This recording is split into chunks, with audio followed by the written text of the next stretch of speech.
So relax. And next week I'm teaching. Emma is here. She didn't come here, right? What? Emma comes, right? Emma. Oh, once, just the first one.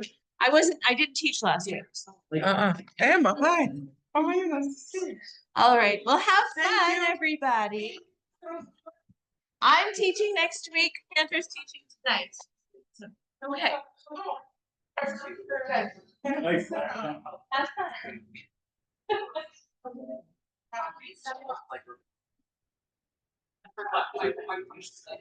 Oh, okay. Can I drop one? Yeah. I think this is what I see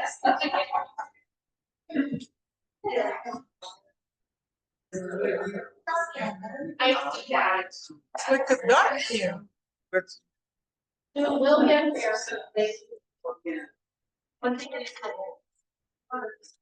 one thing. So have fun. Have fun. thank you.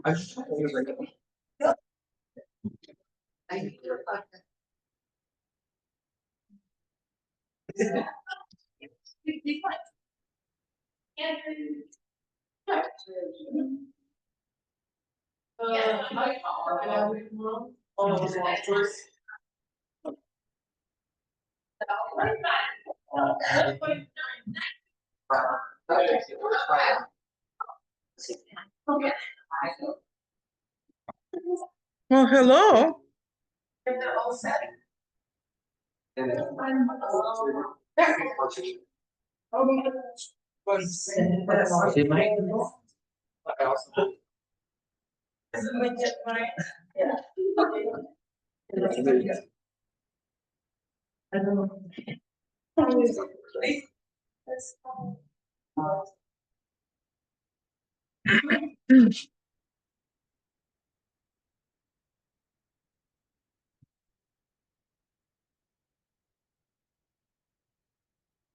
Hey.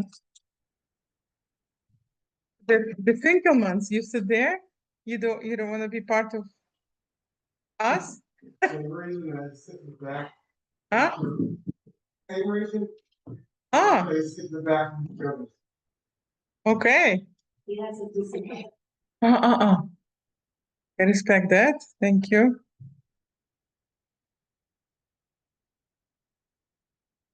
Well, it's nice to have you in any corner, in front of me.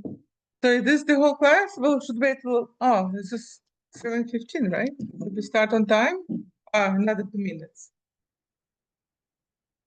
So maybe I should ask everybody's name. I know some of you. Oh.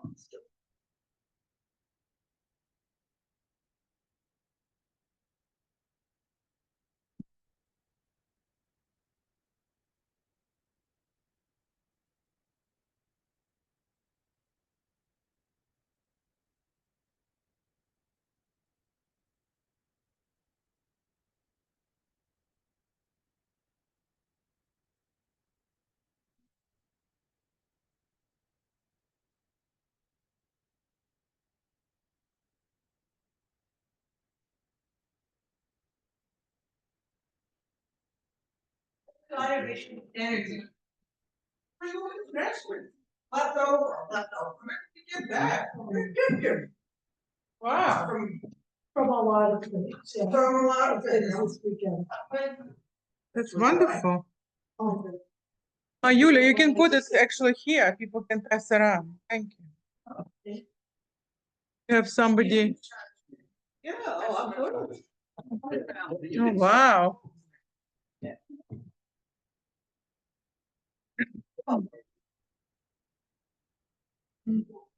Those cookies are really good. Because I wrote those. Yeah, I think I'm going with the chocolate. Can you remind me your name? Nancy. Nancy. Thank you. Emma. Oh. Remind me your name? Mason. Mason, that's right. Twins, right? And Frank. Jesse. Finkelmans. Like the movie, the Finkelmans. Esther.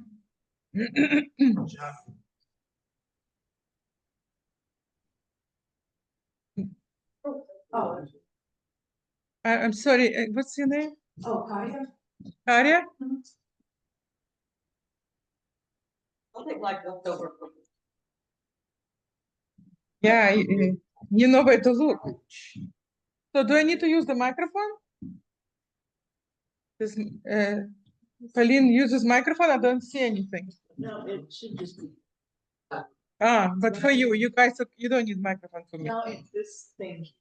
We're close enough to the alley. Oh, okay. Just have one person online. Is this usually the group?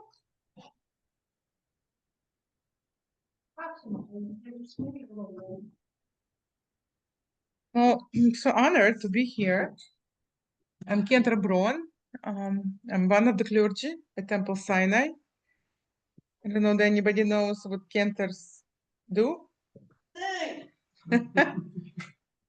You sing. That's it? You also You perform, chant. or not perform, you can. You do- teach Chant. us. Chant. You can do, I think, funerals that you work on. So just like a brief, introduction to Cantors and rabbis, we all go to the same seminary. So Rabbi Zohar and actually Rabbi Katz and all the rabbis who've been here before, we all went to Hebrew Union College. It's a seminary in New York and first year in Jerusalem, 4 years in New York. So when I get invested or ordained, I get a degree, Masters of Sacred Music. So it's our jobs overlap, like rabbis and cantors overlap a lot. So we teach, I also teach Bnei Mitzvahs, children. The cantor's job is more like musical. Rabbis is more connected to teaching, but the cantors do life cycle events, weddings, funerals, baby namings, teach, visit people in the hospital.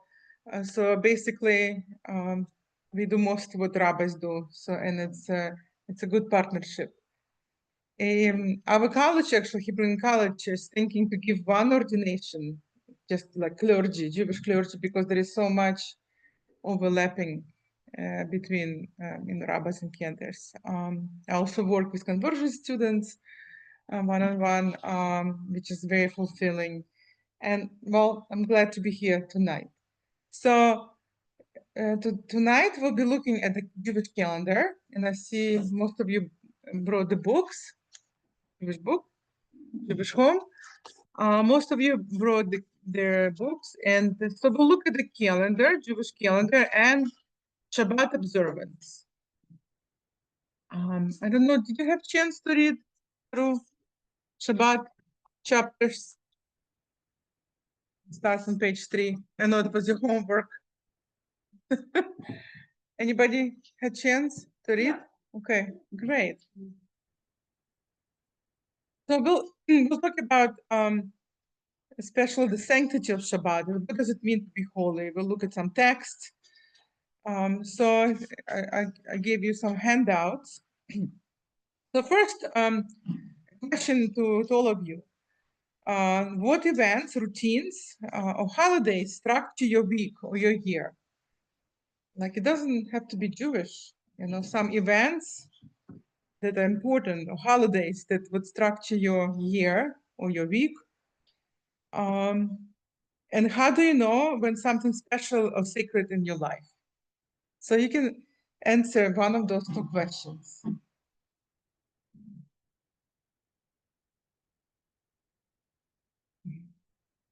All my family's birthdays, so like every birthday, every week, it's like. I have large families. Oh, that's nice. The birthday could be sacred. Yeah. Right? It's a sacred celebration. A lot of love, agree, good time. Wonderful. What about mitzvahs? Yeah. Life cycle events? Anything that conjures up like a Senate memory or like a place memory. I think I forget a lot of anniversaries until I like walk outside and I'll smell the air and I'll be like, I don't remember where I was this time last year. Remind me. great time. Yeah, it sticks in the memory. So what about like weekly, like on a weekly basis? Is there anything that's like sacred during the week? Like for any of you, like Oh, it doesn't have to be Shabbat, or maybe it's Shabbat, or maybe it's a Sunday. so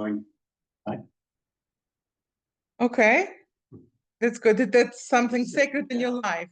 And what about like during the week? Like every week, do you have some day of the week or some moment in the week that it's sacred to you? morning prayer. Saturday morning Yeah. prayers? Modani. Modeh prayer. Yeah. Okay. So Modeh prayer is, anybody knows what this prayer is about? Modeh, right? Yeah. So the meaning of that is Thanking God. Thanking for God. another day. right? We're Yeah. thanking God for waking up, Yeah. right? So this is the first prayer when every Jew, not every Jew, usually traditional Jew, when wake up in the morning, the first prayer he or she says, Modeh ani lefanecha. So it's a very short prayer, and it's like thanking God for being able to get up, to wake up in the morning, that Yeah. everything functions. Right, doctor? So anybody else has Ellen? Every day, like private analysis.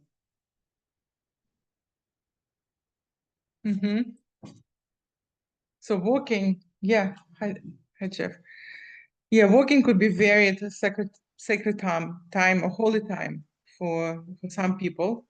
Like for me too, I like walking. Shabbat. Huh? Shabbat. Shabbat, Yeah. right? Well, Shabbat it's a given, right?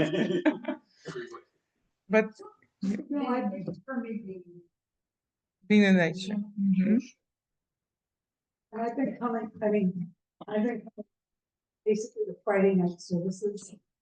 Out. Similar to Yes. that, where I was years ago, and I think that has become something for me each week now. Because it actually finishes my work, it can be stressful, and then I can come to town. Very good. So it's like your recharge for the next week. So yeah, we'll get into it, and basically, yes, Shabbat is a recharge. It's a natural phenomenon that given us by God, right? Shabbat to recharge our batteries, to recharge our energy, and everyone can choose how they want to spend Shabbat, right? We are all progressive Jews on the way to become Jews. So we can decide what is it Shabbat for us? Why is it holy or it's not holy? So we'll get to some text and we'll discuss, and maybe you can share like how do you spend Shabbat and what's holy for you during Shabbat, or not, or it's just ordinary day. Well, Stacy shared that this is kind of winding down. Right, and Take- I think that's really. I would say that's basically what I do for Shabbat, because I'm not doing really different on Saturday night. More, I know I can focus on something, it is a recharge for, because I think my weeks are, can be kind of stressful. And then by Saturday, I have a couple of days that I can be calm now. That's great. And look, different people find different activities for recharging, like knitting, right? It's not allowed on Shabbat, right? Because it's considered to be work, right, by Orthodox religion. But I love knitting, and knitting for me is relaxing. And I do this like on Saturday. And some people like cooking, and cooking is not allowed on Shabbat, right? Because it's using the flame. There are so many prohibitions, 37 prohibitions on Shabbat, right? We don't have to get into it. But because we're in a different movement, we can make the day different. Like a walk, watch TV, spend time with the family, cook something, have a meal together. something that you want to define for yourself, something you want to establish routine, like a routine every week to recharge. So moving along from that to Jewish calendar. So Jewish calendar, ancient Jewish calendar follows the moon, right? We know that in Jewish tradition, Jewish calendar, the day begins at night, right? And all the holidays begin at night. So how do you think it feels like that we follow the moon calendar, like the day begins at night, and the solar calendar, the day begins with the sunrise. So how could it feel different, like in your body or on your like mentality? Would it feel different? There's been a couple times since I learned about this concept, and I thought when there's a day that I'm dreading or looking forward to, it's nice that I kind of sleep through the first half of it, and then I only have to do half the day after that. So it makes a challenging situation. Yeah, it's a good way to look at it. Go ahead. Going by the moon, the 28-day cycle is like obviously the length of a menstrual cycle. So I feel like it connects me to femininity a little. Yeah, wow, I never thought about it. Yeah, good.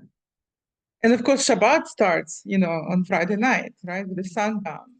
And there's all those laws, like when should you light Shabbat candles, like you have to make sure you don't desecrate Shabbat. So the timing that we get, like if you want to find out when to light Shabbat candles, you go to like Chabad.org, right, or whatever.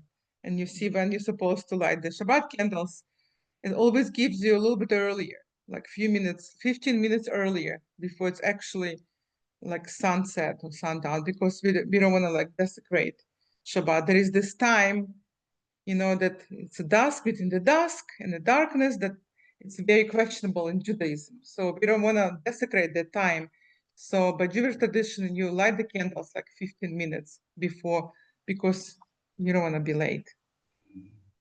So that, What about work? You're not supposed to.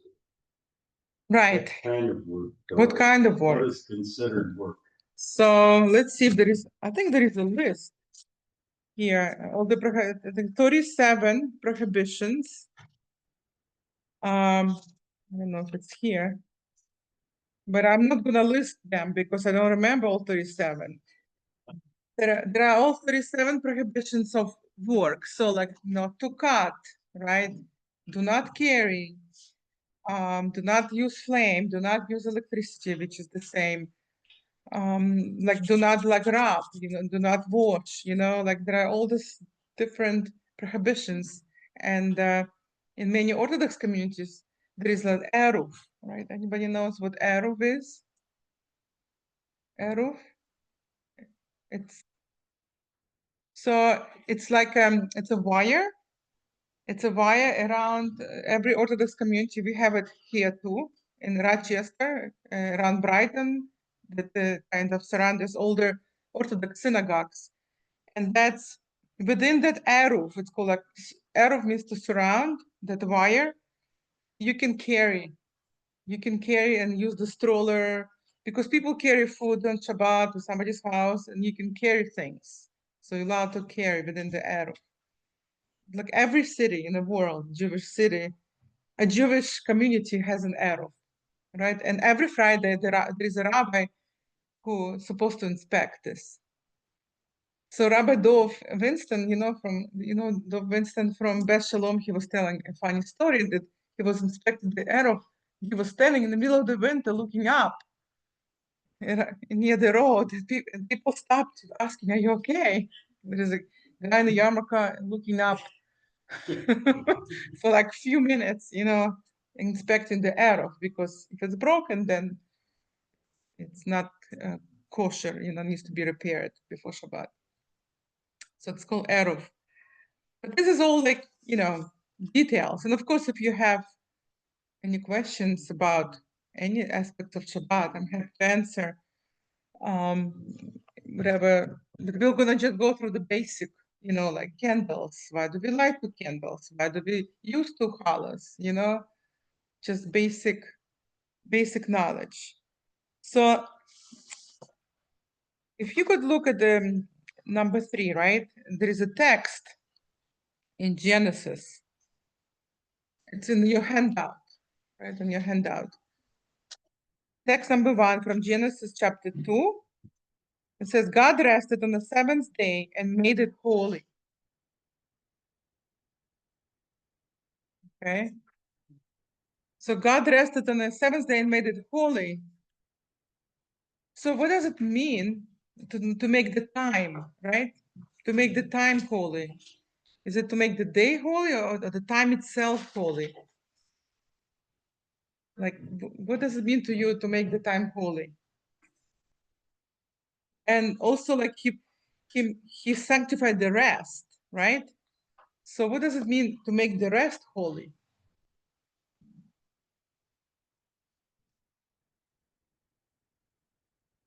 Like, we know about the building, right? The building could be like holy, the sanctuary is holy, but what does it mean to make the time holy?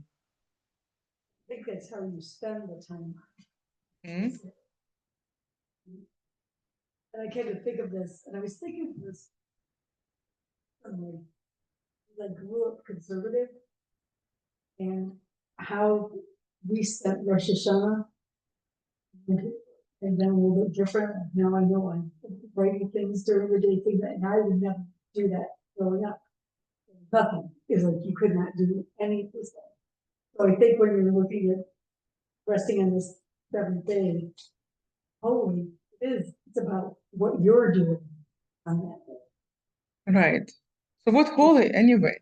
Like, what can you stay at home and make the time holy, or you have to go in the synagogue and make it holy? I think the beauty is that you can one, like however you want to make it, especially with like the reform movement, there's less of like a pressure. You know, like here's all the rules that you're supposed to do on Shabbat, and more just like you make it holy in the way that you feel. It's good. Are you drawing a distinction between holy and spiritual? It could be, for some people, it could mean the same thing. It's very hard to there's the whole book of Leviticus, basically, that's surrounded by what's holiness, right? It talks about holiness. And it talks about so many aspects, starting with what we eat, you know, the kashrut, like what we put in our mouth, what we eat, relationship between people, how we spend Shabbat, how we spend holidays, like every aspect of our life could be holy or spiritual. Like, so it's very hard to distinguish what holy. So the word holy in Hebrew, do you know the word holy in Hebrew? Kadosh, right? Kadosh, right? So if you can give the examples of the word kadosh, right? Kiddush, when we make, we're gonna make kiddush together, right? Kiddush when we make on Shabbat, kiddush, right? Or holidays. Kiddush means to sanctify. So what do we sanctify? When we drink like wine on Shabbat or holidays. Do we sanctify the cup or we sanctify the holiday with this special wine or grape juice or the time? Or what are we sanctifying? It's the act. The act? That's how I see it. Okay. Like just you're making it special. Making it special. So you're saying it's sanctification. It's called sanctification. Kiddush, translation is sanctification. That means you think it's, or your idea is to be sanctifying the wine, right? The act. Okay. Yeah, it's kind of true because it is a blessing over the wine, right? But then it follows with another blessings, which is, so what else do we sanctify? Like when we, right, but with the wine, like when we say the prayer for wine, we sanctify wine itself, and what else? I think you like sanctify our intention with it.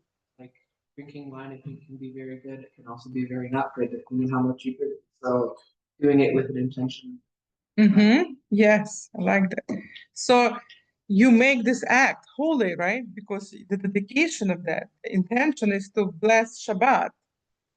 Okay, because we say the blessing for wine at the beginning of Shabbat.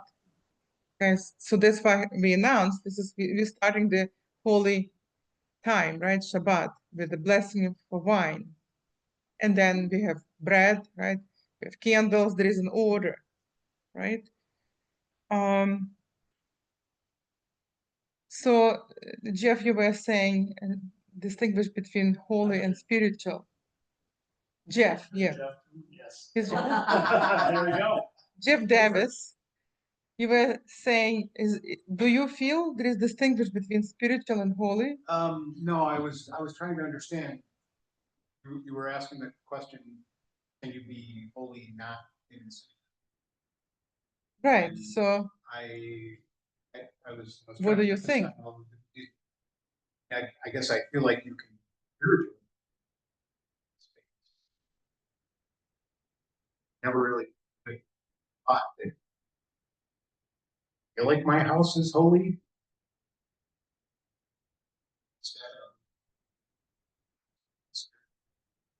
For me personally, I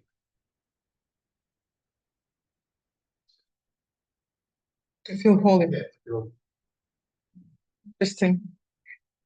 So in Jewish tradition, actually, rabbis call our own homes, mikdash me'at. Mikdash, you hear the same root like Kodesh, mikdash, me'at, like a small sanctuary.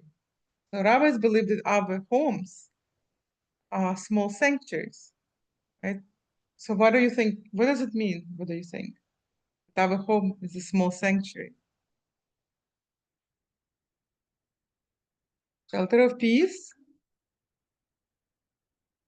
So Mikdash means like it's a holy, right? Kodesh because it's the same sanctuary, and the holy it's the same root, right? In Hebrew. So when we say our home is holy, is it because it's beautiful? Because maybe the relationship between people who live there and what we do is has some values and some standards. Our kitchen, like what we cook, what we make, how we eat, right? So this is what Judaism believe, that how you eat, what you prepare, it's basically, it's all a holy, holy act. And that's why our home is like Mikdash Me'at, a small sanctuary, because we can create a small sanctuary inside our homes. Did you hear the expression Shalom Bayit? Shalom Bayit. So Shalom in Hebrew means peace. Bayit means home. So like Jewish tradition believes that it's important for the sake of peace in the home, like not to get into arguments and like be flexible. This is all becomes part of holiness that we can create at home. Right. Anybody heard the expression Shalom Bayit? So it's a good one to remember. Shalom means peace, Bayit means home. I use it a lot when my kids argue. Said, okay, Shalom Bayit, I'm not gonna argue with you. With my husband, you're right. Gonna keep Shalom Bayit. how I Shalom, it's like real Shalom. A Bayit, so it's Bet, Yud, and Taf. Bet, Yud, Taf. Bayit. And of course, it's very important to bring Shalom Bayit into a place where you work, right? Like Shalom Bayit, it's very important. Like last year when we had at the temple all the scares about high holidays where we're going to be, in JCC or in temple, it was important for us to create this Shalom Bayit, this peace in our house, right? To make everyone happy. Okay, so shalom, Not that, but it's. bayit. Oh, actually, I can write.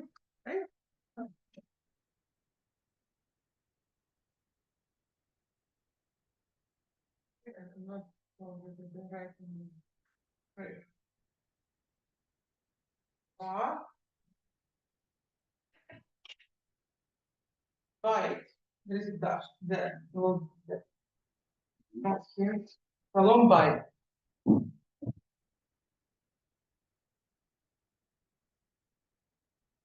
Okay.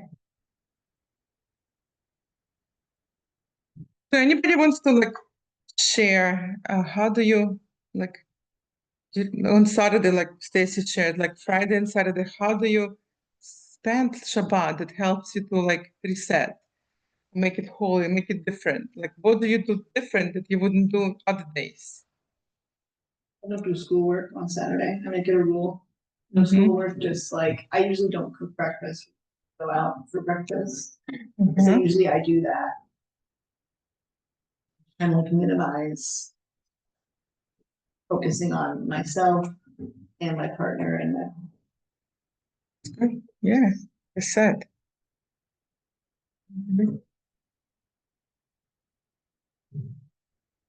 Jeff?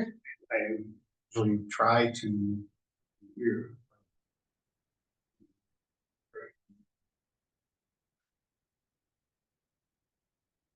How Yeah, and our sanctuary, it's like such a holy place for some people, for many people.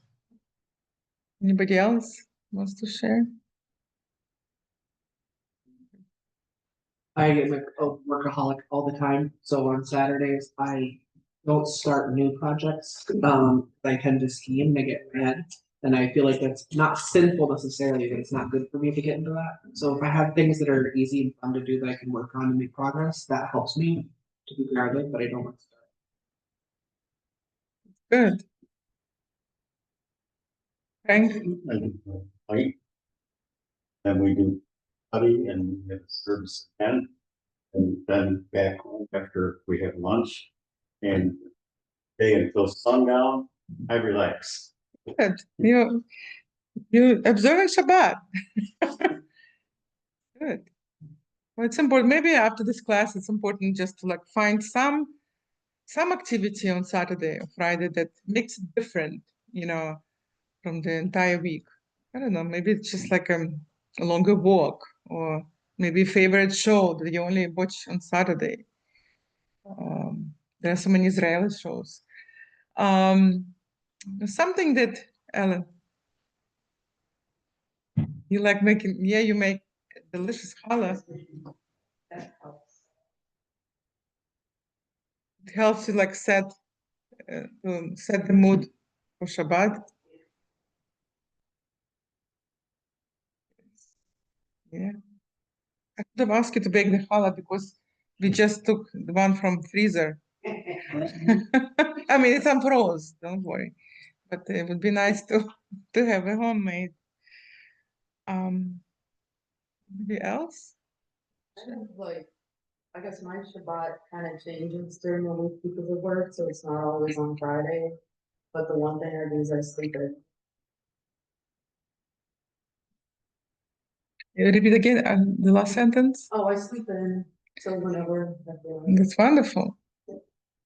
Yeah, that's what you're supposed to do on Shabbat. Sleep, eat, go to synagogue, relax, spend time with friends.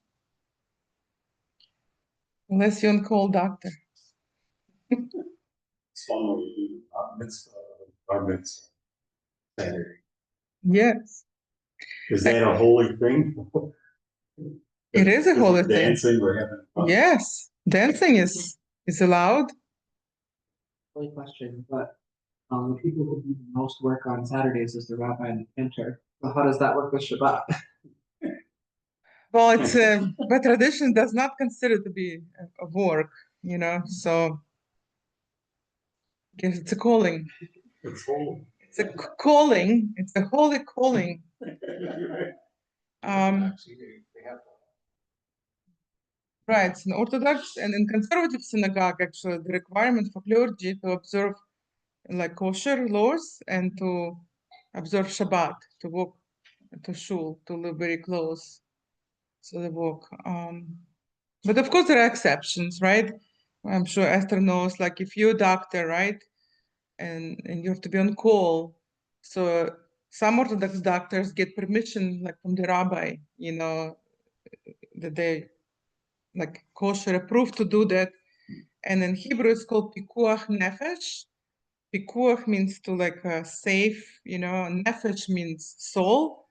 So saving people overrides any Shabbat prohibitions. Okay, like if you, let's say it's the Orthodox family, right? You're not allowed to use the phone, but if there's emergency, God forbid, you need to call the ambulance. Of course, you have to call the ambulance, right? So the saving the life is most important in Judaism. So you can break Shabbat. It's not even breaking, it's like this overrides.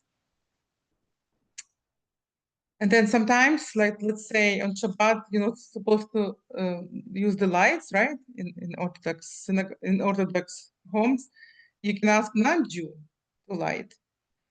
But then some people say, well, if they are lighting the light on behalf of a Jew, then it's a mistake. You know, it's not allowed. So the way around it is because observing Shabbat and having Shabbat meal with the lights on superseding, like overrides any prohibition of not using the light. This makes sense? Yeah, the rabbis find a way for everything. There's a seat. Or I would think that turning on the lights to cook a meal. See,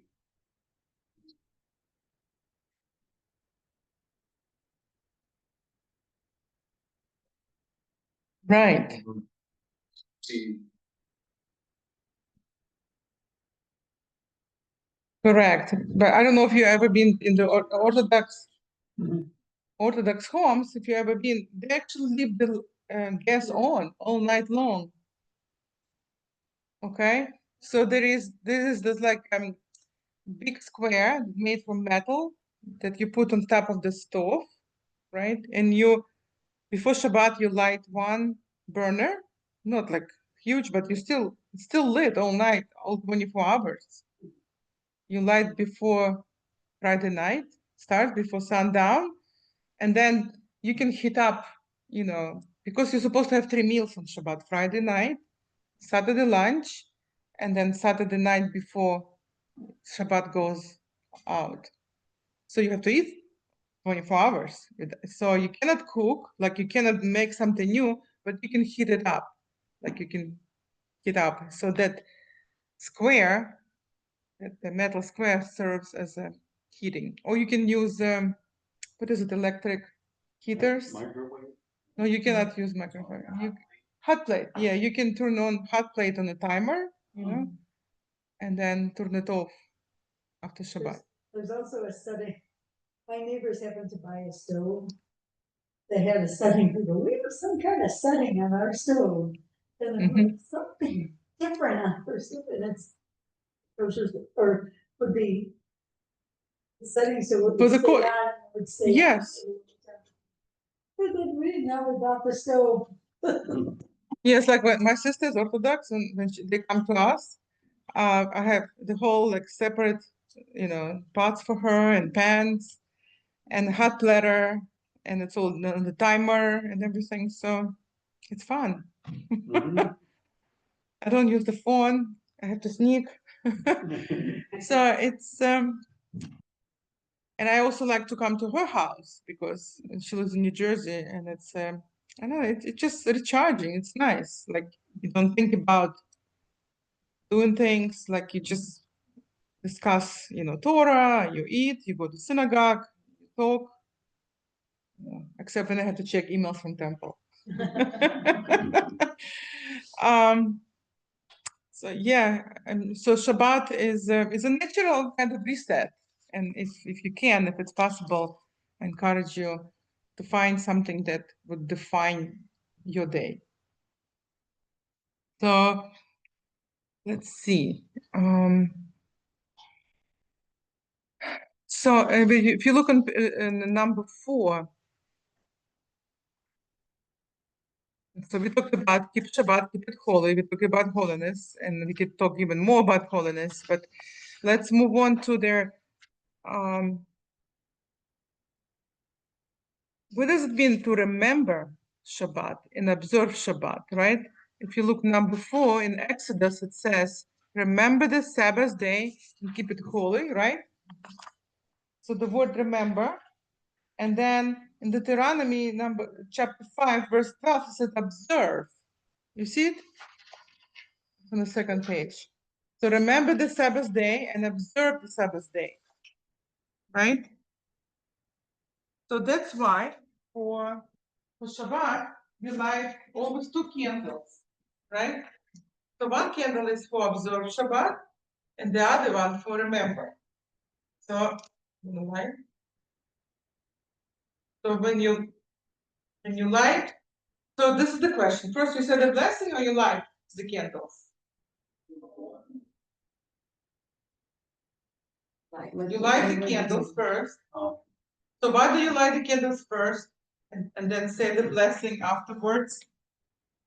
Well, they do 2 blessings, so. So candle blessing. So this is, see on the second handout, it says candle blessing, right? So first, so we establish, right? First we light the candles and then we say the blessing.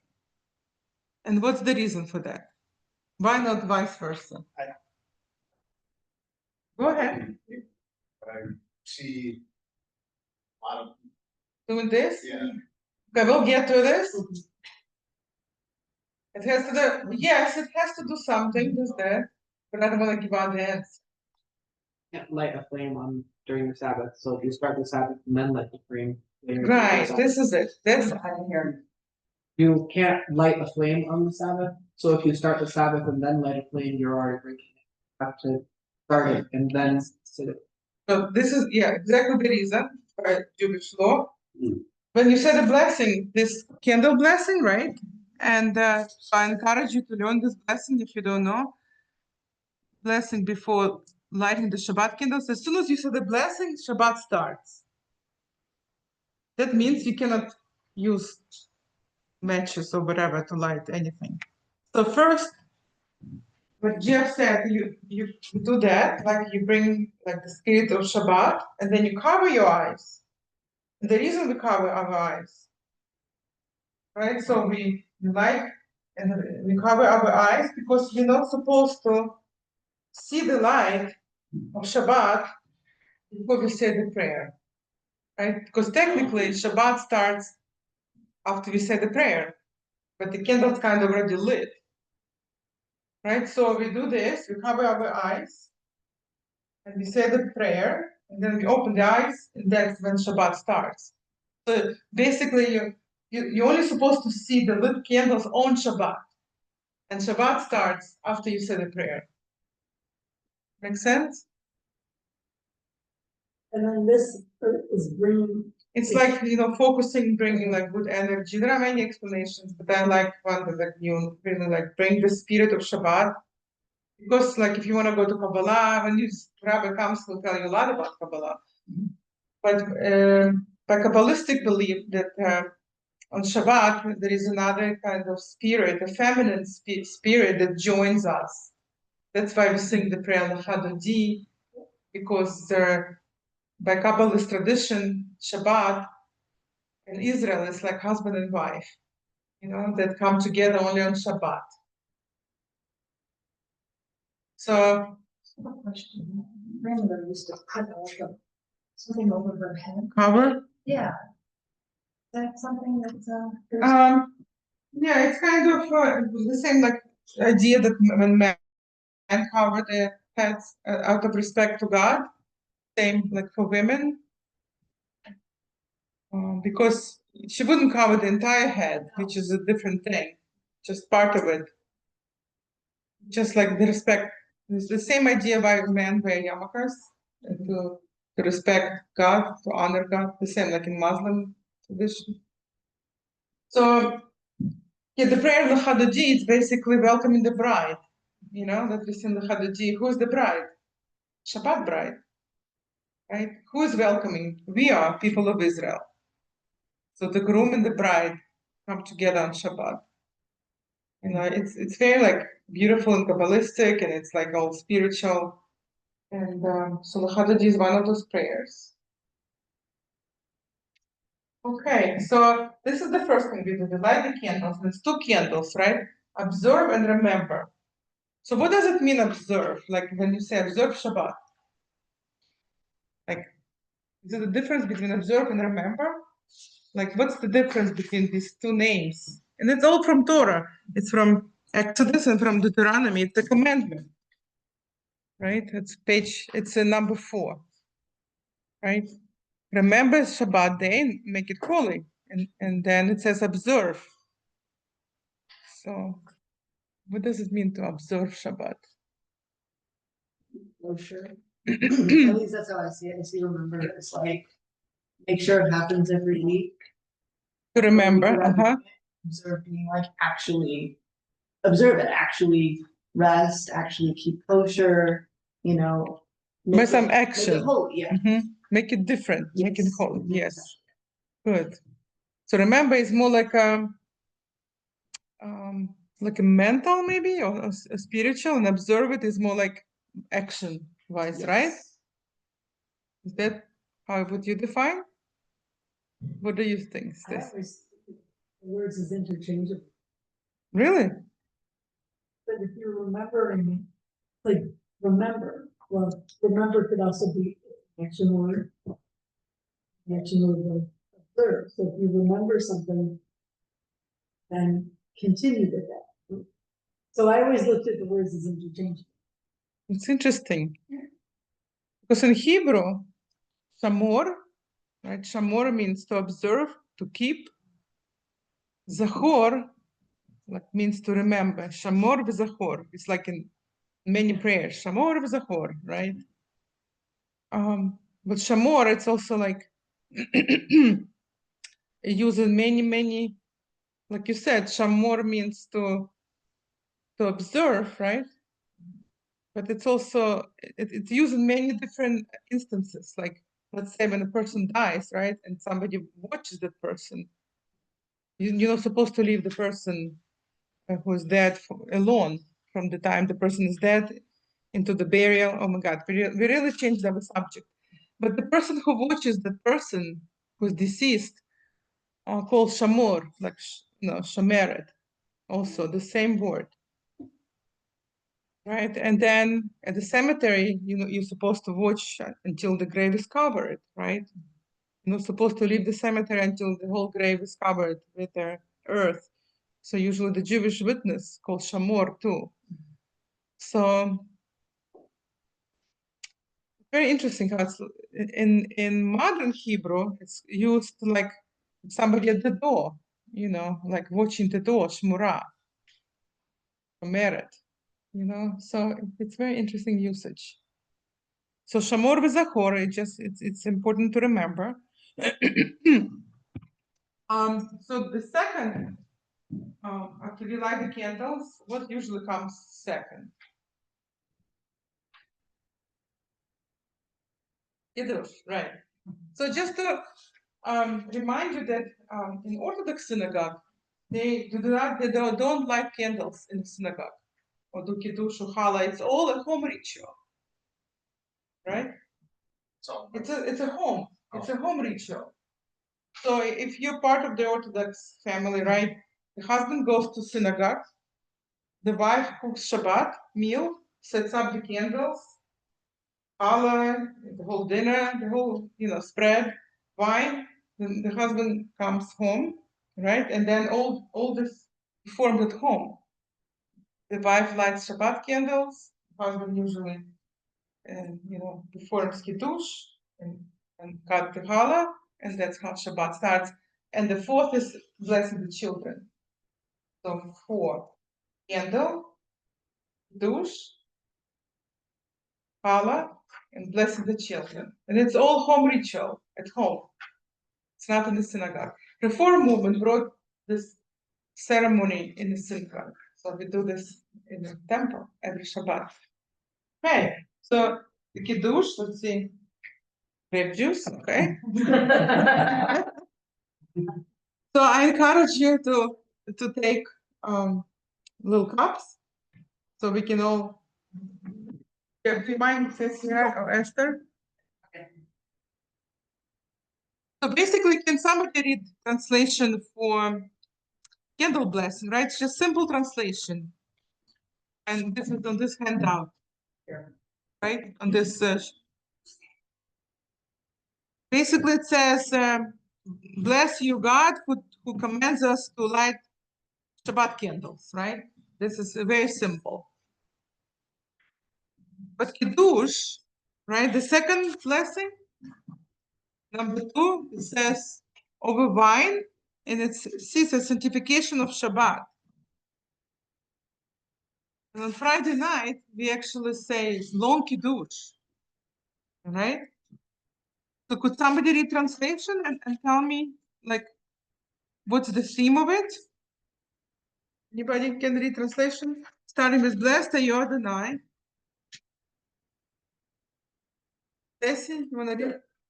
Blessed are you, Adonai, our God, sovereign of all, creator of our.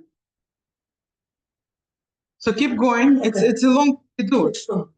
Blessed are you, Adonai, our God, sovereign of all, find favor with us, sanctify us with mitzvot in loving and favor. May the holy Shabbat, our heritage, as a reminder of the work of creation, as first among our sacred days, it caused the Exodus from Egypt. Cleanse us and set us apart from the people. In love and in favor, you have given us the holy Shabbat as an inheritance. Blessed are you, Adonai, who sanctifies Shabbat. Okay, so this is all said in Hebrew while we erase the vine. So what themes you are listed? First is just plain blessing the vine, right? What's the second? Creation, right? You see it? And then what? The third? Exodus, right? So with all these three, we sanctify Shabbat. We're making holy Shabbat, right? We're going back to the beginning. Yes, we are blessing the wine. And actually, there was a dispute between rabbis. Well, they always argued. The rabbis always argued. So they were asking, what should come first? The creation blessing or the wine blessing? See, the wine blessing comes first, right? First we bless the wine, and then we talk about creation.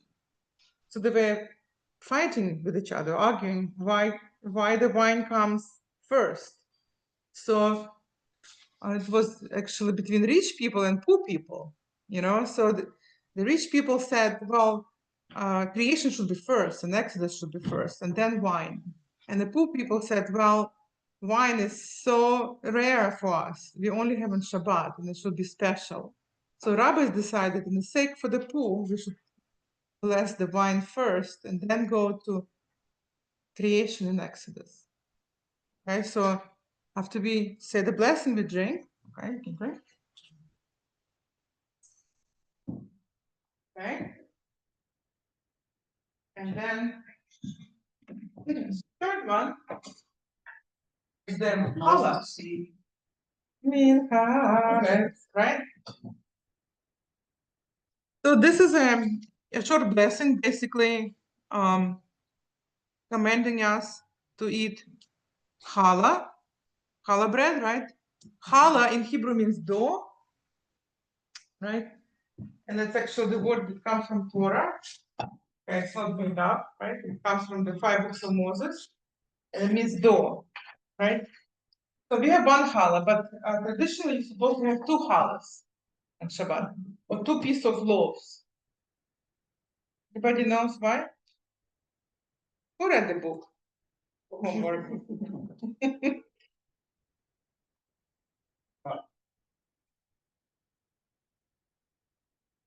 Right. It's not about cousins. Why do we have 2 loaves of bread? Ellen? Double portion. Yes, double portion of manna. So remember when we left Egypt, Jews were spread out. I mean, they were in desert and they were quetching. You know the word quetching? They were crying out, we don't have food, we're hungry, we want to go back to Egypt, we miss the cucumbers and fruit. So God sends manna. The word manna, we don't know what it means. Nobody knows what it means, okay? Something is like some fluffy stuff that looks like bread that people went together every day, and even infants could eat it. So it was very, like a lot of protein, like great nourishment, not so much carbs, you know, but nobody knows what exactly it was, just manna. That's it, one word, manna. So on Shabbat, on Friday, on Friday, God gave us two portions of manna. So people don't work on Shabbat, don't gather, don't make anything, like he didn't want to make them work, right? So we got a double portion on Friday that would last Saturday. That's why we have two colors. So we'll say the blessing, right?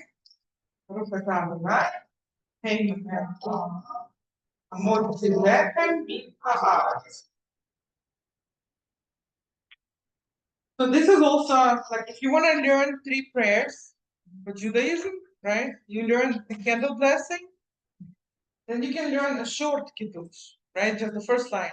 And when you're ready, you can learn the whole thing. And you learn the prayer for the bread. 3 blessings, right? And so also in Jewish tradition, if you say the blessing, you're supposed to fulfill it. Meaning you have to drink wine after you say the blessing and eat challah. Otherwise, it's called the wasted blessing, right? That you're wasting the blessing. Is there a certain way? Yeah, just like you can pass it out. Road figures. Cut it or you're supposed to tear. Right. In the book it says, good, Stacy. You did it. Yeah. We did things for it Friday night. Those were The rabbis. the Yeah. yes. Because they couldn't find the knife. Oh, okay. I thought, oh, wait. Maybe they did it. With the books. You're supposed to, Right. So yeah, I don't know if we have like time to cover everything. So you're not supposed to cut with a knife because knife represents like violence. So you're supposed to break the challah with your hand. Right? And then cover the challah, right? So what's the reason what is the reason we cover the challah? So it doesn't get jealous of you. Right. So this is good explanation, like we tell this to kids, you know. So the more like in depth explanation is to be respectful of the dignity of other people, right? Because the candlesticks have this beautiful silver and everything, and the kiddush cup has a silver cup. And the challah is like, nebuch, nebuch, like sitting there by itself, cup. And so we don't want to offend the challah, like you said. But if you look deeper, we don't want, it goes back to relationship between people. We don't want to offend people who maybe have less means, and it's like to protect the dignity of everyone around us, around the table, or just around the world. So I know we're supposed to finish soon. 8:15, right? Oh, 8:30. Oh, we have time. Oh, good. So yeah, don't have to rush. So the fourth one is a blessing over children, right? Which is also very important.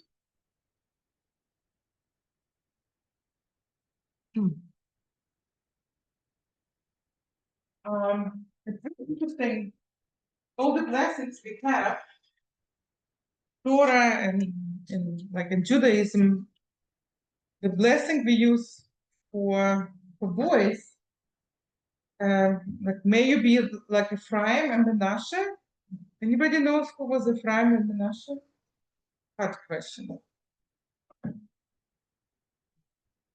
Yes, yes. Did you watch the movie Prince of Egypt? Just kidding. Yeah? Yeah, but I also had the Forget the book. two sons of Joseph. So Joseph, right? Joseph was sold into slavery, right? Then he became a big macha, right? A big, balabite, a big, like boss, a right hand of the pharaoh. He was his advisor, and he was very good at economics, right? He saved Egypt from famine, and he had two sons, Ephraim and Manasseh, right?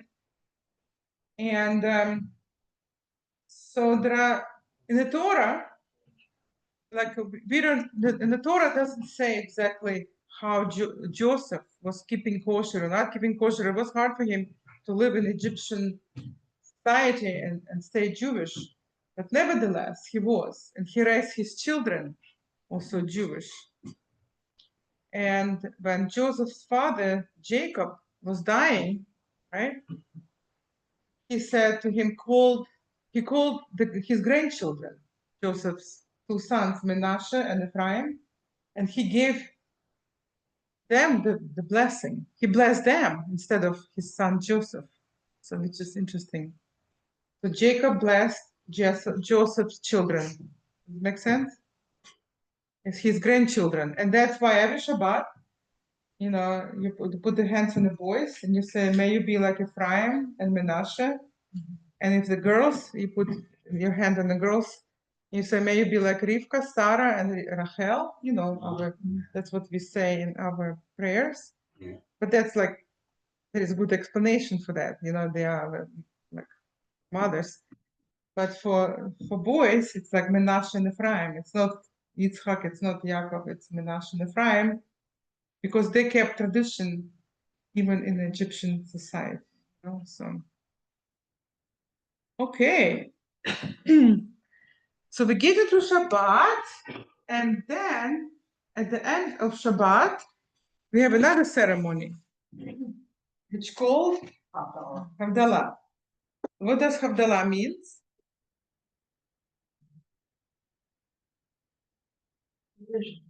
Division, right? To separate. To separate what?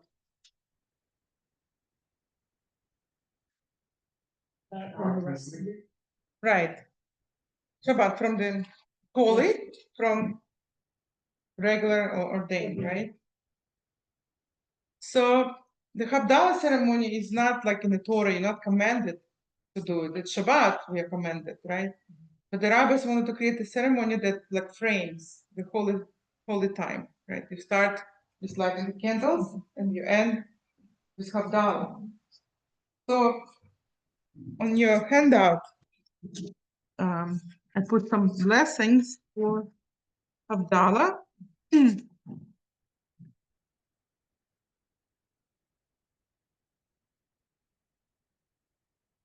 On this handout, the first handout, there's the one that has questions.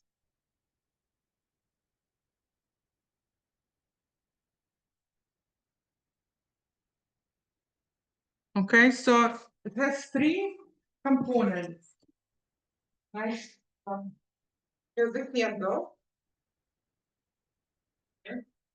It has the spice box, and it has wine.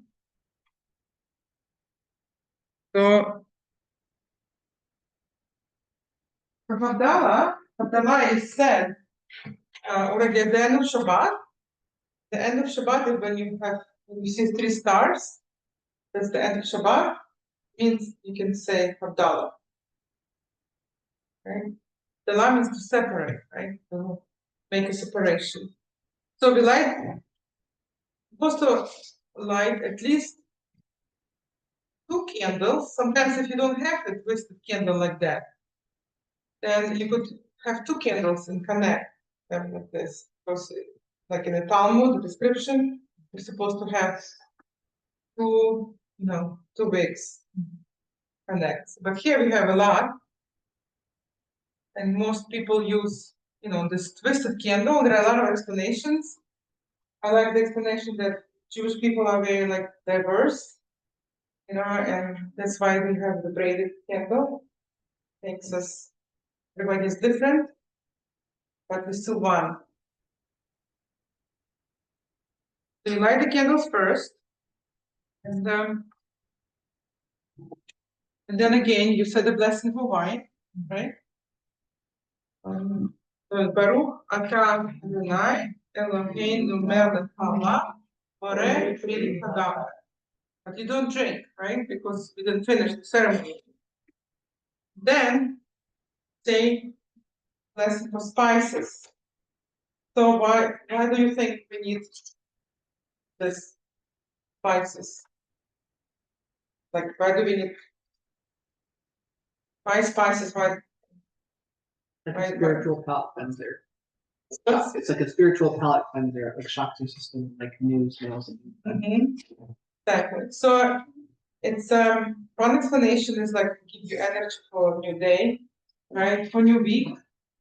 Usually we use cloves, or some people use instant coffee or anything that smells good. And then, as I mentioned before, right, the spirit of Shabbat, the feminine spirit of Shabbat, leaves the end of Shabbat. So we need kind of to replenish this energy. So we're gonna breathe in something that smells good when you're weak. Okay? And the third one is the light. Now, you've seen people sometimes do this. There are many explanations. Have you heard any explanations why people like that at the light?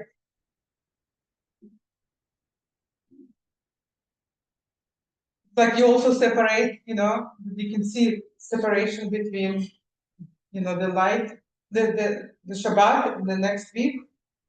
So by putting the hand, you kind of, when you put the hand like this, kind of don't see if it's light. It's like you put the hand like that. You put my hand like that. See if it's not full light, and it's like partial light, right? You put like it's like a partial light. You look like this, it's a full light, right? If you put just like that, close your fingers, no light. If you open your hands, it's partial light. So we kind of in transition. Go ahead. I thought people look at the function of light. Yeah, but what's the reason for that? I didn't say I'd explain it. Yeah, I heard many That's what I think explanations. people do. Yeah, like this. Yes. Still, it's like a transitional light. But this is what it means to me. Like when I read many explanations, I like the explanation. This is a transitional light. You're kind of ending something holy into something that mundane, a regular week, separating the time. While you do the Havdalah, it's kind of in a transition. But you can create your own meaning, create your own explanation. Hmm? Yeah, not every Saturday, but we do this. My son wants to do it, so I do it. And if for some reason you don't have, all those attributes and you cannot perform this, you can just say one line, like Baruch atah Adonai, Hamavnu ben Kodesh L'chol. The one, blessed you Adonai, who separates holy from mundane. So just one line without all this production. Then it's end Shabbat. Because it's not like a biblical, it's not a commandment, it was created by rabbis to pray Shabbat. Make sense? So I have a question, logistical, because the Haftarah candles are much more expensive than the other candles. And if I wanted to do it every week, it would cost. It's not commanded to do. So is it something that there's particular times or gatherings where people would be more likely to do it, or is it just if you really want to be all the way, you're going to do it better with the console? I don't know, you can buy on Amazon, it's cheap. Not as cheap as the other one. Really? It's So you can $18 for combine free. two candles. You can combine two candles as long as it has two wicks. And is that where that came from? Are you saying that's where that came from? Is it that's? Well, I guess I'm asking is if it's a more observant way, Yes, are people more doing it observant. every, or if it's more of a, there would be a special gathering, or if you have people in your house for Shabbat, maybe you do it infrequently. No, actually, every like Orthodox family would do it at Shabbat, at the end of Shabbat. They would do it no matter what. It's not a synagogue like ritual done at home. Sometimes we do here at the temple. We have like in 2 weeks we're gonna have a concert. The Rabbi's installation. We're gonna have Havdalah first and then concert. Sometimes we have Saturday night programs. We start with Havdalah. Havdalah at the end of Yom Kippur. Yes, we do Havdalah at the end of Yom Kippur. Good, Stacy. But that was kind of same reason and different reason. Separation. Separation. End of Yom Kippur. Well, Yom Kippur is the holiest of holies. Yom Kippur overrides Shabbat. Yom Kippur is more holier than Shabbat. Yeah, to separate. You don't do after Rosh Hashanah, but you do after Yom Kippur. Separate the most holiest day, the like regular day. Why did we not do Ah, did I miss it? we did it at Rosh Hashanah. Yom Kippur, we did actual interpretation of it. We did Who by Fire by Renata. Okay. And Yizkar doesn't have an topic prayer. It's an old. No, I that and I also don't remember. Yes, and the Rosh Hashanah first day, in the morning, we did Unatana Toker. I sang it, so I remember. And the second day, Rosh Hashanah, we did Who by Fire. And Yom Kippur, we did Who by Fire. No, I remember the Leonard Cohen. Yeah, we did it on the second day, Rosh Hashanah. The first day, I sang. Unatana Toker. I sang it. Yeah, it's a lot of music, it's hard to remember. Yeah, all right. I'll get the chords for you. Oh, sorry if you missed it. So the last prayer is to say, Blessed are Adonai, who separates Kodesh, holy, from mundane, and you're supposed to put it out like that. And then you say Shavua Tov, which means a good week. Shavua means week, Tov means good. Shavua Tov, there's a song, there's another song, Tov is a song. So, Are you going to tell us why it extinguishes the flame? why? Why do we put out this? Well, because we're ending the ceremony. It's end of Shabbat, so there is no prohibition. Can put out. Yeah, You reuse the candle? you can reduce the candle. That Yeah, did how we make yeah, you can reuse the candle, of course. last year Like ritual, this. less kindling use, and now you can, it makes sense. I used it until here. I feel my fingers burn. So that's the interesting part of Halloween. So the Extinguish the candle on one. first I take a sip. I forgot to take a sip. I take a sip, then not after. Okay. Ellen, you had a question about why putting out. No, I asked. Why does one do it? Well, because after the ceremony is completed, there is nothing to like observe, nothing to remember. The candles shouldn't be lit. Like Shabbat candles were lit on Shabbat because you're not supposed to put them out because it's considered a reward. But now Shabbat is over, so you put it out. Basically, to light the candle for Havdalah, just bring light. You're bringing light to a new week, just tomorrow. Oh, Would you blow out the Shabbat candles before you did that or after?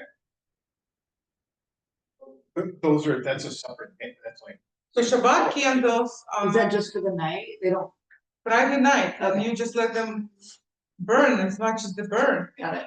I use tea lights. Yeah, I was gonna say, if you have tea lights, like, do you leave them on all night or do you? I do. But Okay, if you need to leave the house, you put them in the sink. Like take foil, put the foil in the sink, and put the tea lights in the sink. So traditionally, you're supposed to light 2 candles for Shabbat, but in some households, you can light as many candles as you want for every member of the family. I mean, in your household. Oh. Better? Yep. So, any more questions or comments?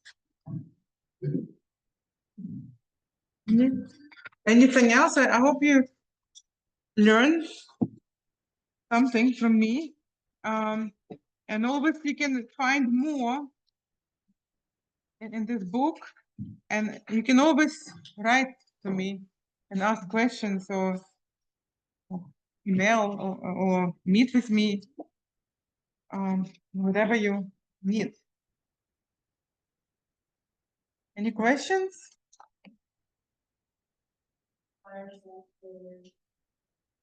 Shabbat on November 7th. So November 7th, we have special Shabbat followed by dinner and Zoomobile animal from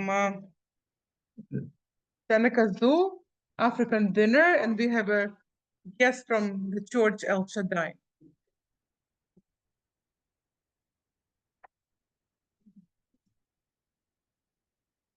I think next week, Mrs. Rosenberg is going to teach Yom Kippur, High Holidays. So you can go ahead and read about Rosh Hashanah Yom Kippur. Thank you. And go ahead and read in your book.